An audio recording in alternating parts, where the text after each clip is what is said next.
India versus England మధ్య జరిగిన మూడో వన్డేలో టీమిండియా ఇంగ్లాండ్పై 142 పరుగుల భారీ తేడాతో విజయం సాధించి 3 వన్డేల సిరీస్ను క్లీన్ స్వీప్ చేసింది.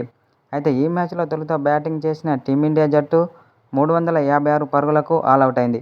ఆ తర్వాత లక్ష్య కేంద్రంలో బ్యాటింగ్ చేసిన ఇంగ్లాండ్ జట్టు 34.2 ఓవర్లలో 214 పరుగులు మాత్రమే చేసి ఆలౌటైంది. దీంతో 142 పరుగుల తేడాతో విజయం సాధించి 3 వన్డేల సిరీస్ను క్లీన్ స్వీప్ చేసింది టీమిండియా. అనంతరం టీమిండియా ఆటగాళ్లపై కీలక వ్యాఖ్యలు చేసిన పాకిస్తాన్ కెప్టెన్ బాబర్ ఆజం. ఇప్పుడున్న ఫామ్లో టీమిండియాను ఓడించడం ఏ జట్టు వల్ల కాదని బాబర్ ఆజం అన్నాడు. ఎందుకంటే టీమిండియా బౌలింగ్లోనూ, బ్యాటింగ్లోనూ, అలాగే ఫీల్డింగ్లోనూ చాలా అద్భుత ఫామ్లో ఉంది. కాబట్టి రాబోయే రోజుల్లో టీమిండియాను ఓడించడం ఏ జట్టు వల్ల కాదని అన్నాడు. అనంతరం టీమిండియా బౌలింగ్పై ప్రశంసల వర్షం కురిపించాడు.